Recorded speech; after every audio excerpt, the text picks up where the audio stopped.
placer saludarle a través de la señal del Sistema Michoacano de Radio y Televisión. Gracias por estar con nosotros de nueva cuenta. Hoy tenemos una emisión más con estos temas de maternidad, de crianza, de bienestar, salud y mucho más. Y nos da muchísimo gusto también tener esta retroalimentación con ustedes, que cada día haya más papás y más mamás que quieren estar informados y también, obviamente, más docentes. Y en este esquema que queremos compartir con ustedes, nos da mucho gusto, mucho entusiasmo también el que haya esta respuesta de la gente, lo cual agradecemos y también queremos invitarles a que nos escriba si tiene alguna duda, alguna inquietud, sobre todo en el tema que vamos a tratar el día de hoy. Ya estará usted muy atento. Si tiene alguna duda, acérquese a Mamás en Sintonía. Me da mucho gusto presentar a Armando Hernández. Él es psicólogo, que ya es de casa, que ha venido a algunos de nuestros programas y que también, bueno, pues anda muy fuerte en los medios con una propuesta bien interesante que nos puede ayudar muchísimo a los padres y por supuesto a los pequeños, cómo tratar y enseñar al niño con problemas de aprendizaje. De eso y más vamos a hablar el día de hoy, y como ya le decía, tenemos una propuesta, una alternativa y bueno, pues una herramienta que ayudaría en mucho a nuestros pequeños. ¿Cómo está, Armando? ¿Y qué tal, Vero? Muy buen día aquí, con gusto de venir al programa, de saludarles, de saludar a toda la gente que nos ve. Sí, así es, pues me da mucho gusto que también nos esté acompañando este día y que podamos compartir un tema que a muchos nos inquieta y en el cual debemos de poner especial atención, y cuando vemos los resultados que tienen que ver incluso con la presencia de los padres, con la atención y con esta dedicación a ellos, pueden cambiar las cosas. No vamos a hablar hoy de esta educación especial en la sociedad, cómo se ha ido desarrollando, de conceptos históricos que nos pueden dar, bueno, pues este antecedente de cómo se está manejando hoy y qué tanta atención estamos poniendo a los problemas de aprendizaje en nuestros hijos. Efectivamente, pero pensemos que de hecho el concepto de la infancia, de la niñez y del niño en particular se ha mantenido estable a lo largo del tiempo, prácticamente sin variaciones. La consideración de los problemas de los niños y los problemas de la infancia en general tiene realmente poco más de 2 siglos. O sea, si vemos el transcurso histórico de la humanidad, prácticamente es nada, ¿no? El niño usualmente era pues nada más un adulto en miniatura. Lo vemos en las primeras fotos disponibles, por ahí de mediados de 1800, en pinturas de siglos anteriores, como incluso no había una especie de moda infantil, digamos, sino que el niño simplemente se le vestía como adulto, al niño y a la niña igual como una señora, y ya. Y eso nos indica también que el trato era prácticamente el mismo. El niño pues no tenía una consideración especial, no tenía un trato especial, no había instituciones dedicadas a la niñez, no había estudios sobre la niñez. El niño, decíamos, pues era simplemente un adulto en miniatura. Y no nos deteníamos a observar cada una de sus etapas. Sí, claro, no había etapas, ¿no? Simplemente nacía, llegaba a una edad reproductiva, prácticamente se apartaba del seno familiar y ya, pues era un adulto como tal. Tampoco existía obviamente la adolescencia, ¿no? Eso también es un invento como muy reciente.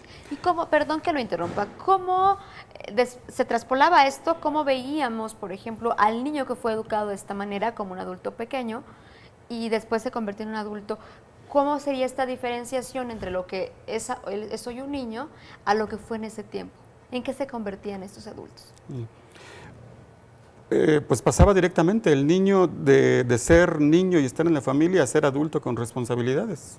O sea, no había una etapa de transición. ¿Pero qué implica psicológicamente esto? Implica evidentemente que te saltas alguna etapa del desarrollo. Pero depende mucho del contexto, cómo se conflictúa o no. Pensemos, por ejemplo, desde los tiempos más antiguos, en la época de la dominación griega, la sociedad espartana, el niño a los 7 años pasaba a ser parte del Estado. Lo separaban de la familia, vivía internado, vivía entrenándose para ser ciudadano espartano y soldado. O sea, eso era obligatorio para todo mundo. Y vaya, muchos morían, pero nadie reclamaba, ¿no? O sea, ni nadie alegaba derechos de la niñez, derechos de la madre. Se entendía que esa era la forma de vivir y de hacer las cosas. Por eso digo que el conflicto puede darse o no dentro de una sociedad determinada de acuerdo a cómo se esté moviendo. De acuerdo al entorno, ¿verdad? Incluso pensemos que de hecho tampoco había no había maneras de revisar el vientre previamente, ¿no? No había cuidados prenatales, no había ultrasonidos, exactamente. Entonces, hasta que no nacía el niño, se podía verificar que viniera completo, que viniera, podemos imaginar alguna forma rudimentaria de Apgar, ¿no? Para ver en qué estado, ¿no? Que hasta lo posible detectable en ese momento, viera, escuchara, tuviera, vamos, un niño sano y normal, como quiera que se entienda, ¿no? Y o el que no cubría hasta que fuera pasando el desarrollo, ¿no? Que algo estaba pasando. Pues desde ese primer momento, el que no cubría el estándar, pues era eliminado literalmente, ¿no? Se dice que los arrojaban a un barranco sin mayores miramientos, ¿no? Y no era un escándalo social, no era, podemos pensar que sí, un sufrimiento para la madre, pero de alguna manera entendido como parte del quehacer y de la función social, ¿no? Parte de esa cultura. Así es, entonces tenemos esos antecedentes, tenemos ya avances, pero prácticamente la niñez nunca fue considerada como tal.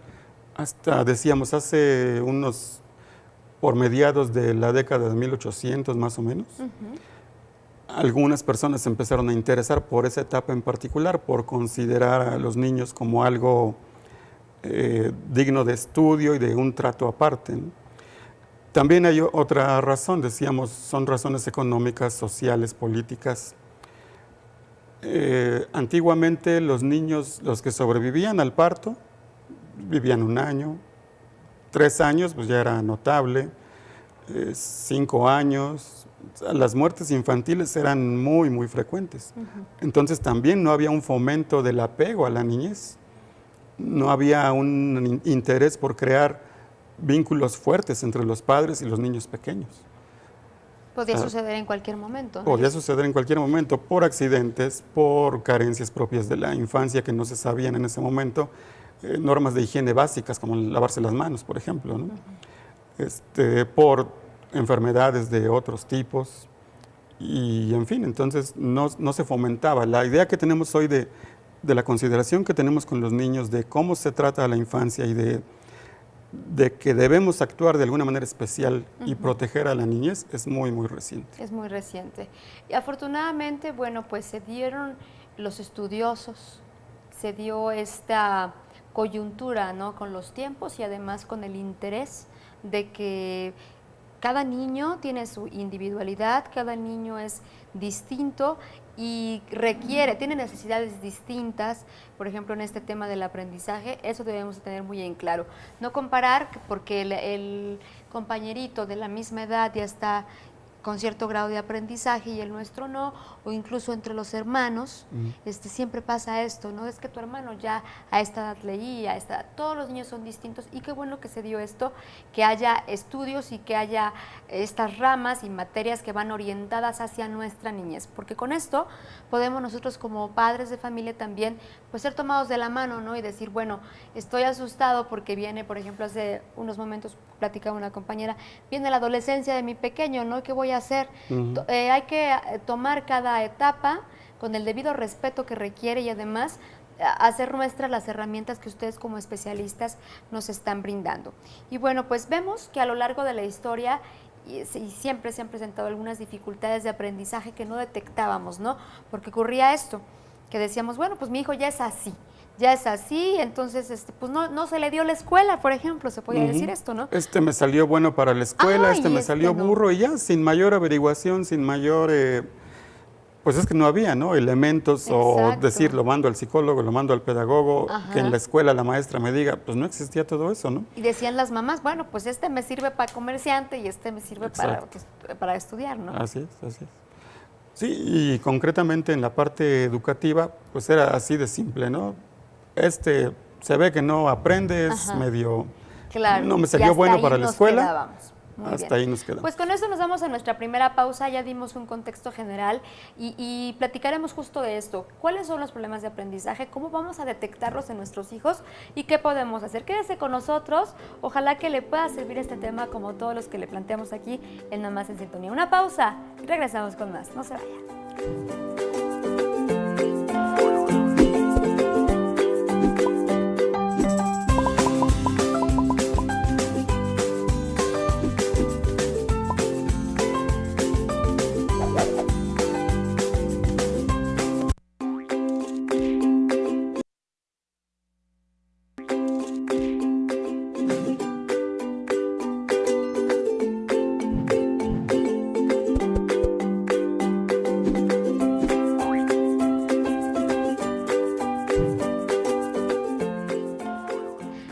con más este programa y le agradecemos mucho que esté al tanto de lo que ocurre aquí en Nada Más en Sintonía. También mandamos un saludo a quienes nos sintonizan a través de la radio, por supuesto por las frecuencias del Sistema Michoacano de Radio y Televisión. Hoy estamos platicando esto sobre los problemas de aprendizaje y nos remontábamos, ¿no? ¿Cuándo empezó el estudio de la infancia? Cuando en casa, cuando las familias comenzaban a tener más tiempo para sus hijos y ya había, bueno, pues un planteamiento distinto de sociedad, ¿no? Ya la economía y la civilización ayudaban a que los tiempos fueran un poquito más dedicados a los padres. Y también se va un poco a lo que es ahora, ¿no? Que queremos trabajar tanto y darles lo mejor, que nos ocupamos más en trabajar y en ocasiones tenemos ese tiempo de estar con los hijos y no les damos este tiempo ni de calidad. Pero platíqueme de eso. De alguna manera hay una cierta paradoja en ese punto, porque bueno, en este repaso histórico decíamos, llega la revolución industrial, prácticamente eso fue lo que marcó que mucha gente dejara de trabajar o que las economías en sí del mundo fueran básicamente agrícolas y que necesitaran de mano de obra intensiva. Era esa una razón también para tener muchos hijos, ¿no? Pues eran trabajadores que ayudaban a la familia. Con la revolución industrial hubo más tiempo libre, hubo un poco menos de necesidad de estarse dedicando todos desde la más temprana infancia a estar trabajando. Y entonces hubo como que un espacio para empezar a ver al niño, empezar a decir, bueno, aquí hay algo distinto, no necesariamente son adultos que tienen que colaborar tal cual. Y entonces es que se abre el espacio para que la gente o los especialistas empecemos a preguntarnos sobre la niñez, sobre cuáles son sus necesidades, particularmente en la educación. Y bueno, es que al final del día la psicología misma es todavía muy joven. Estamos hablando de que a finales de los 1800 se establecían los primeros laboratorios de psicología. Entonces, evidentemente que pues antes no había ni a quién dirigirse, ¿no? Exacto. Si bien la psicología es algo de alguna manera muy intuitivo y las madres pues, saben, ¿no? Lo traemos. Así es, ¿no? El típico que dice, pues ya te tomó la medida. Todas las madres de todo el mundo a lo largo de la historia saben que si al niño le das lo que quiere en un cierto momento, pues estás promoviendo que se comporte de esa manera en el futuro. Es decir, técnicamente diríamos, estás manejando contingencias conductuales, estás haciendo refuerzo positivo, negativo, etcétera, ¿no? Vamos, los principios ahí estaban, ¿no? La psicología no es algo que se inventa, sino que se va descubriendo. Se va descubriendo. Así es, pero tiene muy, muy poco tiempo esto. Sin embargo, como usted bien indica, siempre ha estado, bueno, pues la intuición de la mamá y sí, eso justo lo que sentimos. Pero también es debido a esto que los mitos, bueno, pues tuvieron un gran arraigo, ¿no? ¿Por qué? Porque siempre nos dejamos llevar por lo que nos decía la abuela, la tía, o principalmente las mujeres cercanas, ¿no? Que estaban justamente son más cercanas a los niños y que sabían de su comportamiento. Entonces te decían, bueno, tu hijo se está portando así por esto, y nosotros hacíamos caso. ¿Qué tanto hubo un choque generacional y un choque en donde las mamás dijeron, no, a mí me dijeron que era así, que era por este camino, ahora no va a venir alguien que científicamente lo está comprobando, pero ni aún así le creo? ¿Cómo fue esto? ¿Cómo fuimos creyendo en la psicología y que tenía un porqué? Bueno, antes de concretamente ver ese punto, hoy vemos con mucha sencillez y mucha claridad. Pues nosotros todavía cuando fuimos a la primaria, o a lo mejor nuestros padres, decía el papá con el maestro, si se porta mal, péguele, maestro. Punto, ¿no? Y también nadie lo veía mal, pues era lo correcto, ¿no? Ahora no puedes regañar al niño, vamos, no puedes levantarle la voz prácticamente para que el padre ya te esté demandando, ¿no? Entonces, irnos de esos extremos a otros también es lo que ha provocado ahorita ciertos problemas que vamos a ver en un momento. ¿Cómo se dio entonces la transición a no saber nada de los niños, no ocuparnos de ellos, a ver ya problemas educativos propiamente? Y de esos problemas educativos, ¿cuáles son los problemas educativos especiales? Pues decíamos, con la transición económica de los países y la transición científica también. O sea, detrás de esta evolución hay toda una revolución de pensamiento y entonces nos dedicamos a estudiar la conducta y estudiando la conducta te das cuenta de que es muy diferente la del niño, la del adolescente y la del adulto. Entonces ahí empieza a hablarse de educación, de técnicas de educación, de mejoras de la educación, de métodos para enseñar, porque antes pues, enseñar era pues, algo que alguien simplemente hacía, ¿no? Mira lo que hago o haz lo que te digo, punto, ¿no? Como modelos de enseñanza, ¿no? Ujú. Que observaban a los papás o tenían también esto, ¿no? De las familias se dedicaban a cierto oficio y entonces iban enseñando a los pequeños, ¿no? Así Decían, es. bueno, tu abuelo fue zapatero, entonces tú vas a ser zapatero, y esa era la educación que se promovía, ¿no? Independientemente de lo que tenían que aprender a leer y escribir, pero se quedaba en eso, ¿no? Leamos, escribamos y hagamos cuentas. Así es. Pero una vez que se empieza a sistematizar la educación, se empiezan a crear instituciones para la educación, nos damos cuenta de que algunos de esos educandos tienen comportamientos distintos a la media de todos sus demás compañeros. Y a esos hay que ponerles cierta atención especial. De ahí viene la parte de educación especial. Educación especial. Así es. Actualmente, si ya podemos venirnos más para acá, ¿cómo estamos siendo los padres en cuanto a detectar algún problema en la atención, en la retención de conceptos, en la cuestión del aprendizaje? ¿Cómo estamos tomando esto? ¿Qué tanto nos acercamos a los especialistas? Y qué tan buenos somos para confiar, ¿no? En que no solamente tiene que ver con nuestra intuición, sino también lo que nos remite la institución educativa y también el observar no solamente cómo se comporta en la escuela, sino también tener esta capacidad de detalladamente observar y fijarnos cómo tienen un comportamiento de acuerdo al entorno, ¿no? Porque nos pueden decir, en la escuela es esto, y ahí también pueden ser algunos factores que no se siente a gusto en la escuela, que le están haciendo ruido a algo que le está molestando, o que también, ya me dirá usted, algunos problemas de aprendizaje que tienen, que se derivan de acuerdo a la vista, a que no escuchan bien, a que tienen algún problema incluso de percepción.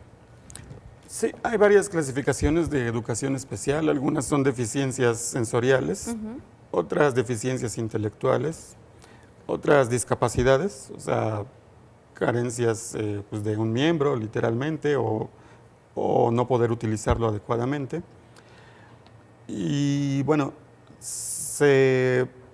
¿por qué se busca el especialista? Afortunadamente, yo creo que sí, ya se está concientizando mucho, ya hay una cultura al respecto. Ya no se recurre al consejo de la vecina, de la abuela, sino que las mamás, los papás sí están viendo que es necesario, que al niño le pasa algo y que hay que llevarlo a un lugar adecuado, ¿no? El primer filtro, digamos, usualmente es la escuela, el propio docente, la directora, que manda a llamar al papá. Es lo primero que sucede. ¿Y por qué es el primer filtro? ¿Por qué no en casa detectamos este tipo de cosas?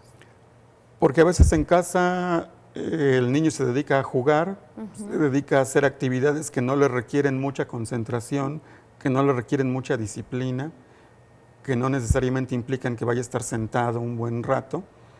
Y entonces pues no notamos que en el caso concreto de lo que platicamos hoy, sobre todo, que es el TDAH, trastorno por déficit de atención con hiperactividad. Pues es muy difícil detectarlo fuera del ámbito educativo, porque un niño que juega, pues no nos parece anormal. Claro. Pero un niño que no se concentra en una tarea, que parece que no está aprendiendo, que no se mantiene en su lugar, que no está quieto, que es disruptivo con el resto de la clase, pues solo lo podemos detectar precisamente en una clase. Vamos a ir a una pausa y bueno, hablaremos de estos focos rojos que indican en la escuela que algo está sucediendo, qué tanto están capacitados los docentes para detectarlo y qué tan a tiempo pueden hacerlo, y también en casa, cómo vamos viendo que algo pasa por el cerebro de nuestros pequeños, por este concepto de aprendizaje, y que además, bueno, pues tiene que ver, se refleja en su comportamiento en el entorno, ¿no?, en el que vive. Vamos a una pausa, gracias por estar aquí, regresamos con más, no se vaya, esto es Mamás en Sintonía.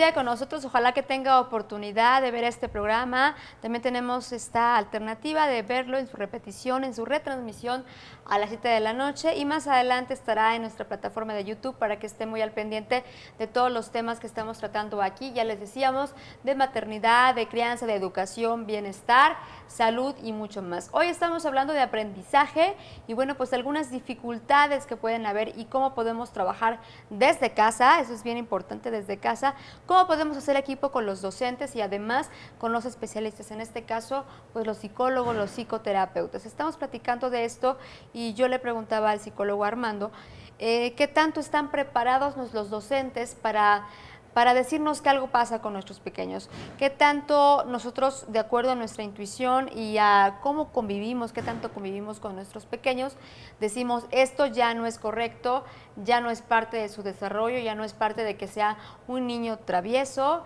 y que bueno, pues tiene que aprender rompiendo cosas y cayéndose y es inquieto porque pues es su naturaleza, ¿no? O decimos, así era mi tío no sé quién y así es su papá y así es el abuelito, ¿no? Así, sucede que muchos docentes no están capacitados adecuadamente. Otros sí lo están, pero no tienen oportunidad de plantearlo ante la autoridad educativa. Pensemos en una escuela pública con 50 alumnos, pues es muy difícil, ¿no? Que el maestro, aún si tiene algún conocimiento del problema, pueda decir, esto es lo que pasa, ¿no? Simplemente al psicólogo yo me desatiendo un poco del problema, decíamos, de manera comprensible. No es muy difícil que en las condiciones que se trabaja en una escuela pública el maestro pueda dedicarle tiempo a un solo alumno o a 2 alumnos y descuidar a los otros 48, ¿no? Incluso porque eso provocaría quejas también de los otros padres, ¿no? Entonces, pues, lo más fácil y de alguna manera lo más correcto, pues canalizarlo con el especialista, ¿no? En este caso el psicólogo, antes que con el psiquiatra, porque el psiquiatra usualmente va a tomar la primera opción, medicar. Medicar. Sin primero ver otros aspectos más profundos, otros aspectos que quizás eviten esa parte, ¿no? Y por eso también es que tenemos una realidad, lamentablemente, que estamos teniendo mucha sobremedicación de niños con este trastorno. Y hubo un tiempo, hace unas décadas, en que sucedía esto, ¿no? Incluso el medicamento, bueno, pues que todos conocían, decían, bueno, este niño va para Ritalin, ¿no? Ya hasta lo tenían así catalogado como que este niño es niño de Ritalin, y además esto provocó que se agudizara más ese trastorno y que además el niño no fuera un niño observado, cuidado, contenido. Es importante que nosotros contengamos a un pequeño cuando está pasando por... Él no sabe, él está haciendo su mejor esfuerzo. Esos pequeños tienen, usted me dirá, como característica también el quererse esforzar, ¿no? Y nosotros no nos damos cuenta que están dando de más, pero algo se los impide, ¿no? Y entonces, además de que ya tienen ese trastorno, de que ellos no se sienten muy bien con esto, abonamos con pegarles, con humillarles, con también estarlos señalando, ¿no? Como en las escuelas. Sí, es muy terrible, ¿no? Yo siempre les digo, bueno, si le dijeran a su hijo que es diabético, bueno, le dijeran a usted que su hijo es diabético, lo regañaría, le pegaría. Es lo mismo. Pues no, evidentemente que no. Pues sí, claro que es lo mismo, ¿no? El niño no tiene la culpa de tener esto. Si bien la etiología no es del todo clara, si es algo genético, epigenético, si son situaciones de la dieta, incluso se ha teorizado dieta, y hay gente que ha vendido remedios, ¿no? De que si le das al niño o le quitas tales alimentos, va a mejorar su conducta. Los estudios pues no son concluyentes al respecto. No podríamos decir, particularmente yo no me atrevería a recomendar eso o a decir sí funciona el tratamiento únicamente a base de dieta. Pero bueno, es parte de los intentos que se han hecho, ¿no? Puede complementarse, ¿no? Puede ayudar. Puede ayudar, eso sí, pero de ahí a decir, esta es la causa y por lo tanto haciendo esto vamos a eliminar el problema, hay mucha La misma distancia. cuestión que con el medicamento, ¿no? Solamente dormimos a los niños o los hacemos que estén más alerta. Bueno, pero lo que ellos requieren es, ¿qué es lo que ellos requieren? ¿Qué pasa? Primeramente, ¿cuáles son estos problemas que podemos detectar cuando hay un déficit de atención, un trastorno y además, bueno, que es con hiperactividad? Hay varios criterios, ¿no? Los profesionales de la salud usamos diversos instrumentos, manuales diagnósticos y estadísticos para determinar que se cubran los criterios adecuados y poder hacer una hipótesis inicial, una presunción diagnóstica de decir que este niño tiene TDAH, que es como se llama, o DDAH, últimamente en vez de trastorno por déficit de atención con hiperactividad, se habla del desorden por deficiencia de atención con hiperactividad. En particular, no soy mucho de casarme o no con etiquetas, de usarlas en este sentido de corrección política, sino fines prácticos, ¿no? Al final del día, cuando hay comunicación entre profesionales, pues tomamos los criterios diagnósticos que están ahí establecidos, ¿no? Entonces, bueno, así es como comunicamos las cosas y pues podemos discernir qué está pasando con el niño, cómo lo vamos a relacionar con lo que nos están diciendo los padres, que es una de las fuentes primarias, la entrevista con los padres y con los educadores.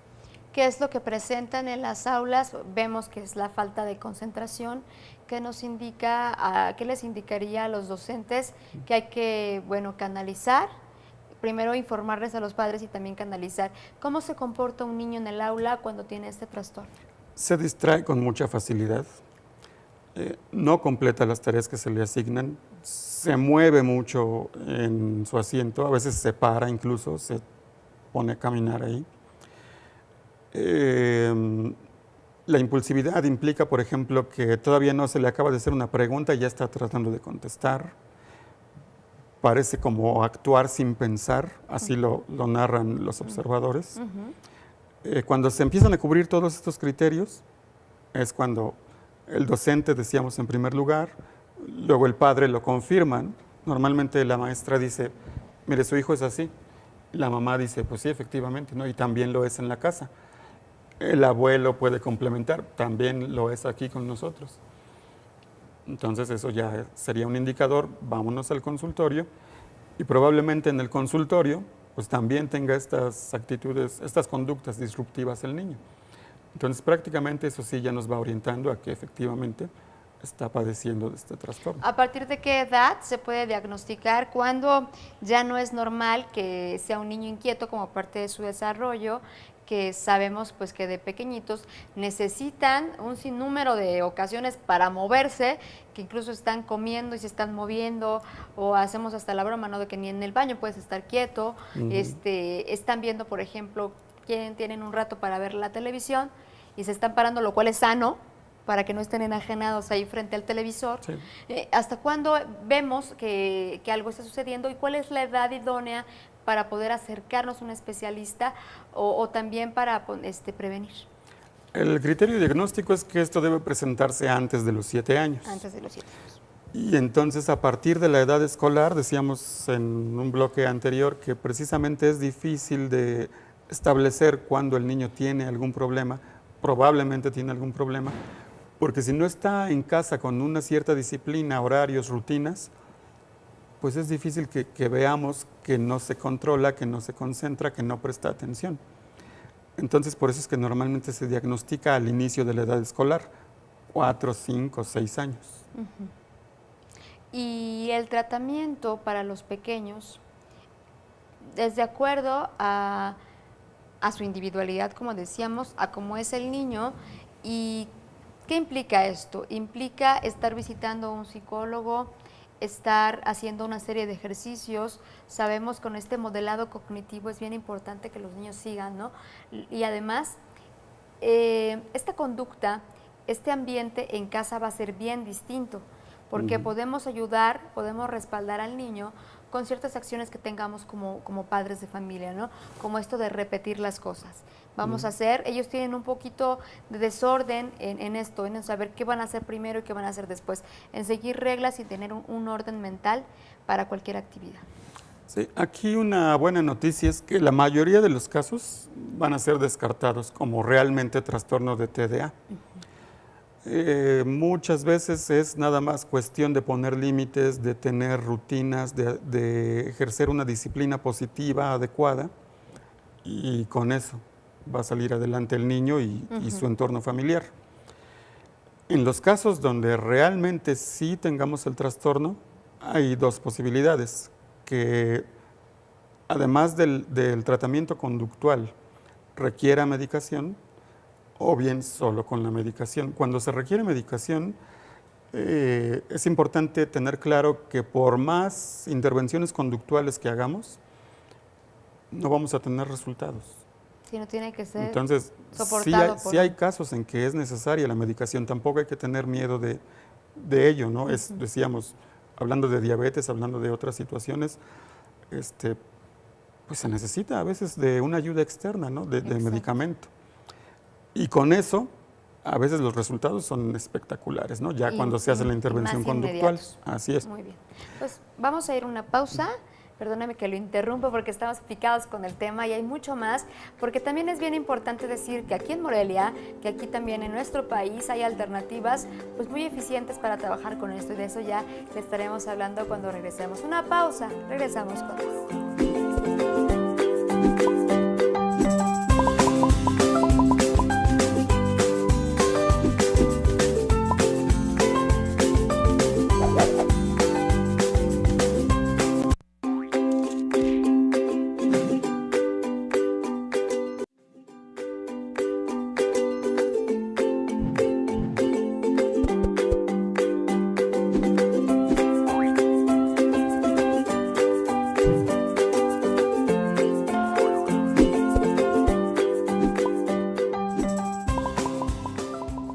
Podemos observar que en algunas ocasiones los niños requieren de ayuda, bueno, pues para alcanzar su pleno desarrollo, y para eso hay que ayudarles desde casa con los especialistas y también en la escuela.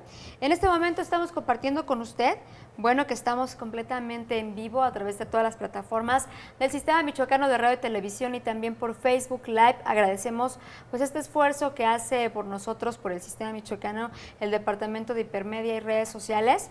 Les agradecemos mucho y bueno, ahí estamos para que puedan vernos, y como ya bien les decíamos, la retransmisión es en punto de las 19 horas. Estamos hablando de los problemas de aprendizaje, de cómo trabajar en ellos desde casa y también pues no tener miedo cuando se requiere de medicamento, porque lo que podemos hacer es perder tiempo cuando el niño pues ya está avanzado este trastorno, cuando ya está siendo lastimado incluso por sus compañeros, etiquetado. El niño, bueno, pues se van quedando esas heridas emocionales, ¿no? De que dicen, es que tú eres el que no aprendes, eres el burro, como nos decían en algunos tiempos, ¿no? Así es. Eres el burro, eres el que no aprende, tú no sirves para la escuela, y no saben lo que está pasando ese pequeño, ¿no? Qué tanto puede afectar a su autoestima, que es muy importante la autoestima en la vida de cualquier persona, Claro. el que esté siendo lastimado por propios extraños, ¿no? Sí, efectivamente, no lo podías haber descrito mejor. Ahora ya, por negarnos a usar el medicamento en un momento dado, avanza el problema, y entonces ahora ya no nada más tenemos el problema del trastorno por déficit de atención, sino que tenemos también un problema de autoestima por lo que le estuvieron haciendo los compañeros, los maestros, y de todos modos vamos a tener que acabar dando el medicamento. Insisto, y hay que ser claro en esto, no todos los casos necesitan, pero cuando lo necesita, vamos, otra vez con las metáforas médicas, ¿no? Cuando el médico dice, podemos darle jarabe, suspensión al niño, pues adelante, el plano ¿no? antibiótico, ¿no? Pero o sea, el antibiótico, pero en suspensión todavía, digamos, ¿no?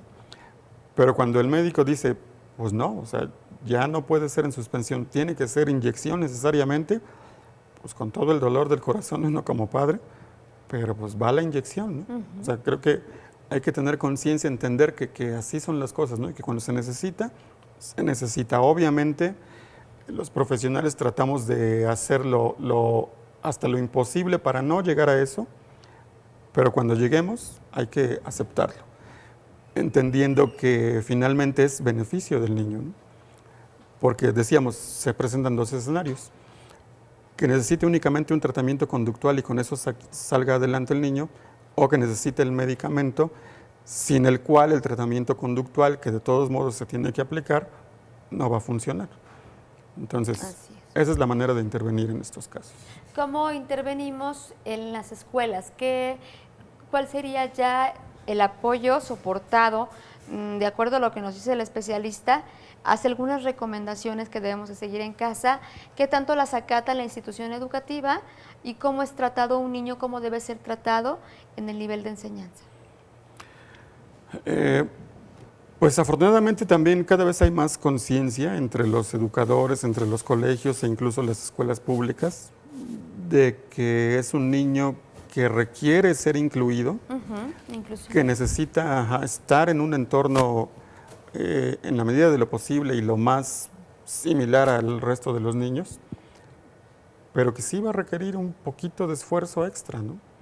O sea, el maestro tiene que ser sensible a esto, tiene que dar oportunidad de que el niño se desarrolle con los demás y sí le va a tener que dar una atención un poco especial, un poco diferente, pero al final del día pues es su labor y tienen que comprender, vamos, que no todos los alumnos son iguales, ¿no?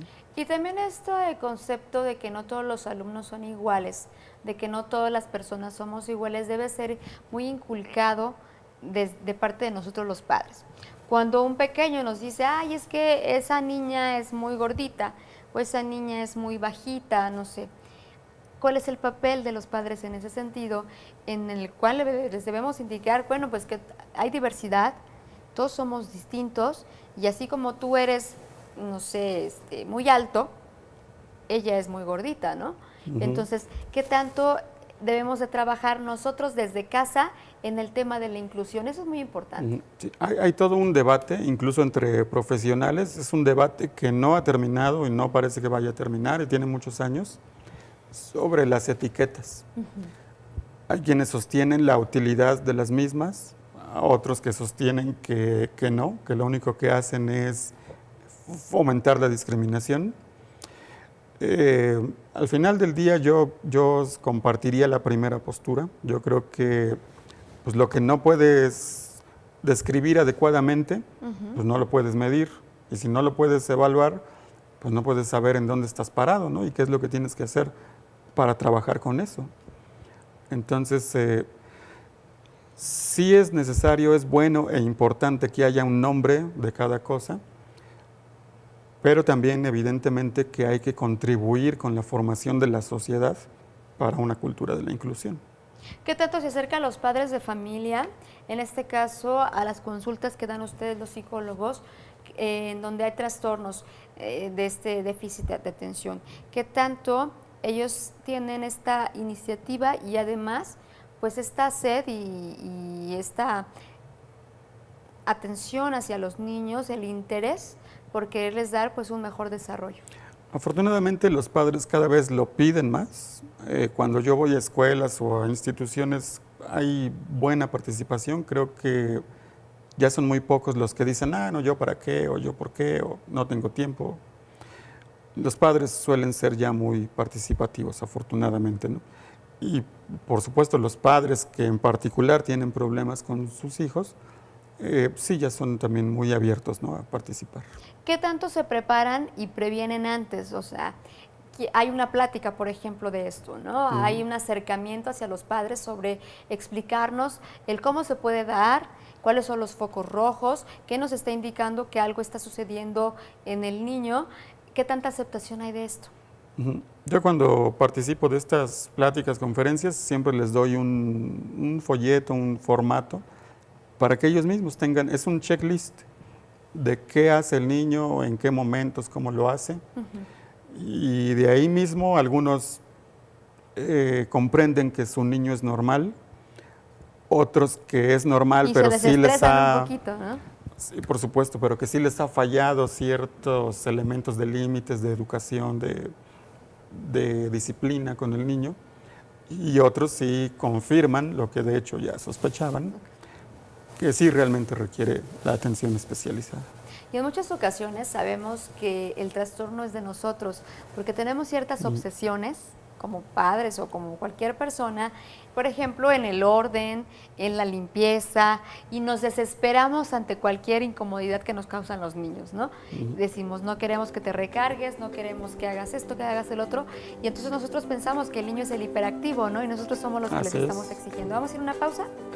Eso nos indicamos una pausa, regresamos con más y bueno, vamos a cerrar con broche de oro porque lo haremos de esta alternativa que es el bicipupitre para tratar estos trastornos. Ojalá que se pueda quedar con nosotros al final del programa. Una pausa, regresamos.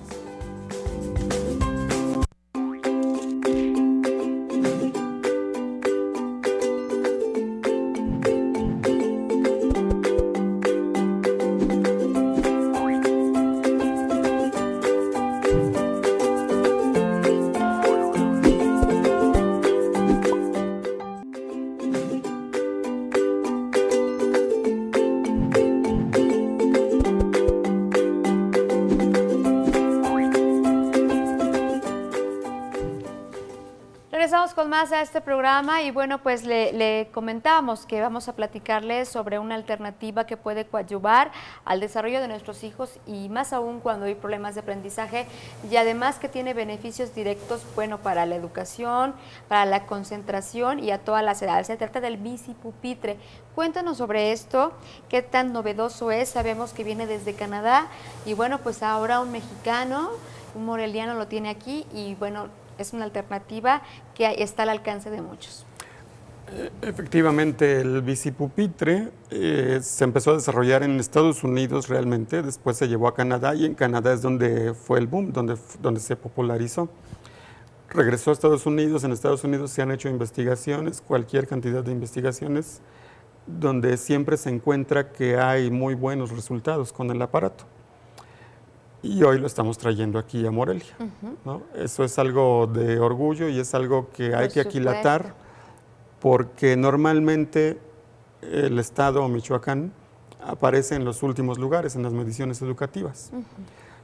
Pero esto prácticamente nos pone adelante de todos los demás estados, nos pone a la vanguardia como estado. Qué maravilla. Y en un momento dado, pues como país, ¿no? ¿Cómo trabaja? ¿Qué podemos hacer con él y cuáles son los beneficios? El docente entonces cuando detecta en el aula que tiene un niño con problemas, hace uso de muchas estrategias.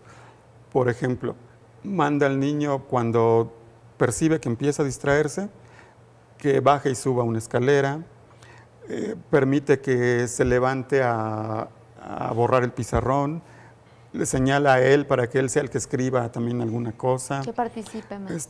Que reparta X materiales entre los compañeros. O sea, el docente hábil se va haciendo de ciertas estrategias.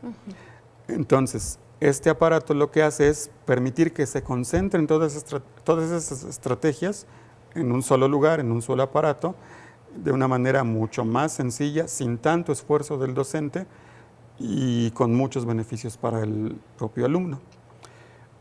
Hay otras estrategias, por ejemplo, poner una liga en los pies, una liga de esas de resorte con las que se juega el resorte, para que el niño ahí se esté moviendo.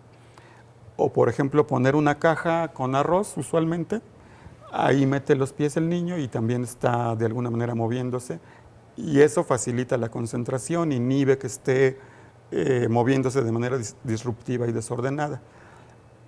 Pero ese tipo de estrategias implican, por ejemplo, siempre tener a la mano la liga y eventualmente se va a romper. Implica, por ejemplo, hay niños que esto del arroz no les funciona porque además de su problema de TDA, tiene asociados problemas con las texturas, por ejemplo, le genera ansiedad, ¿no? Sentir eso en los pies. Entonces, con este aparato eliminamos todos esos problemas. A la fecha, la investigación que se ha hecho al respecto no nos da ninguna contraindicación, ninguna situación que diga no funciona o no es beneficioso, no sirve. Al contrario, ¿no? Está respaldado por años de uso en países desarrollados, decíamos, y por las investigaciones que se han hecho al respecto. Es un pupitre que incluye los pedales y entonces cuando el pequeño está haciendo sus tareas puede estar en movimiento. También tiene este beneficio directo para personas, por ejemplo, adultos mayores que ya no pueden salir y pueden seguir ejercitándose o la inseguridad o que algo les puede pasar. Es una excelente alternativa. Sí, efectivamente. Imaginemos aquí en lo que estamos trabajando aquí en Morelia, que es un respirador que se puede ajustar la altura de la mesa, la altura del asiento, la distancia de los pedales, porque vamos, entonces es un respirador con un asiento más bien similar al de una bicicleta, y esto para permitir el movimiento de los pies, y que también esos pedales pueden ajustarse un poco en la distancia sobre el bastidor de en medio. ¿Todo esto para qué? Para que se pueda ajustar a diferentes tamaños de niño.